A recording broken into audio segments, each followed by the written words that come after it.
Hello, you're watching World Talks on TVP World. My name is Sascha Fahrbach. Rumen Radev's progressive Bulgaria has secured around 44% of the vote in Sunday's snap election, opening the door to a potentially dominant minority government. Now, the result marks one of the strongest single-party performances in decades, coming after years of instability and 8 elections in 5 years.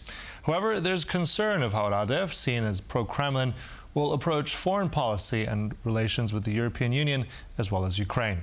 We now speak about the latest developments with Radan Kanev, Bulgarian MEP, European People's Party. Good to have you with us. Hello. Thank you for the invitation. So looking at what we have right now, still waiting for that final result, but it looks very much that Mr. Radev is on the trajectory as the winner. So tell us, first of all, the first reactions to this and what kind of reformer and outsider he will be. I mean, he's been president for years.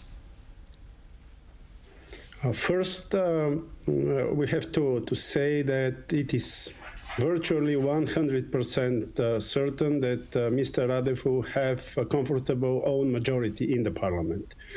So in the days to come, I would say rather days than weeks, we could expect one-party government to be formed. He does not need allies in the national parliament. The exact numbers aren't clear, but the fact that there will be a majority for his party, Progressive Bulgaria, is already certain. Also certain is that the so far dominant Bulgarian party, GERB, has crumbled double, receiving half of its usual result. I would say half of its hardcore result so far, and that the coalition, We Continue the Change, Democratic Bulgaria, pro-European coalition divided between EPP and Renew in the European Parliament, one of which I am part as member of the European Parliament, is steadily keeping its core vote, but no more than that. So both parties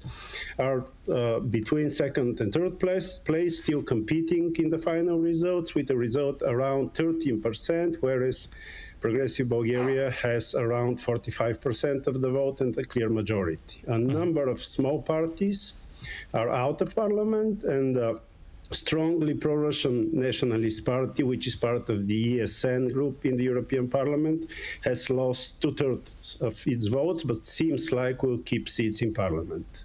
All right. So you addressed there that he may well rule by himself. His party has enough to do that. That will also change how he does things. Let's just hear a short statement by Mr. Radev just recently. I just want to get your sense of what he's been saying. You should know that Bulgaria will pay efforts to continue its European path, but believe me, strong Bulgaria in strong Europe needs critical thinking, needs pragmatism, because Europe has fallen a victim to its own ambition to be a moral leader in a world without rules. So what Europe needs right now is, again, critical thinking, pragmatic actions, and good results, especially building a new security architecture and paying a lot of efforts to recover its industrial power and competitiveness. That will be the main contribution of Bulgaria to its European mission. All right, so when we hear that, he said a few times, critical thinking and pragmatism, how do you think that's interpreted in European capitals in Brussels? What does that mean? So first, we need to know what exactly means Mr. Radev by critical thinking and pragmatism, because he has expressed that pretty clearly in the final stage, let's say final week of the campaign in Bulgaria, where he escalated quite strongly his pro-Russian stances in order to obviously successfully win over the pro-Russian voter score in Bulgaria. It's a strong message against economic sanctions, and especially sanctions in the field of energy towards the Russian Federation. it's a very clear stance against military and financial support for Ukraine, thus pushing Ukraine, let's say, the Trumpist way to make a peace settlement. And it is also a very clear message that European unity should not be directed against the Trump administration, something that we have heard numerous times. Of course, now speaking in English in front of foreign media, Mr. Radev is kind of softening his messages with this rather vague wording that he proposes us. But what we must know to assess the situation of Bulgaria and of his prospective government now is that he won by a landslide. That's absolutely clear, by activating and consolidating three very different groups in society. One is an almost full consolidation of all Eurosceptical voters, from soft conservative Eurosceptic to radically pro-Russian anti-Europeans. Second is the big majority of centrist anti-corruption voters, absolutely fed up with the governments of the previous dominant party, GERB, its leader, Mr. Borisov, and his longtime partner, Mr. Peevski, from the movements of rights and freedoms. And the third group, which is somehow overlooked in an analysis so far, but I consider very important for this final push towards the majority that surprised us all yesterday, was a big group of voters who simply are fed up of the 5-year political crisis and voted for the winner in order to have a 4-year stable government, which most probably they will achieve. But these are dramatically different motivations from very different voters. The majority of these voters are clearly pro-European if we look at their previous voting behavior or at any sociological polls that we have witnessed.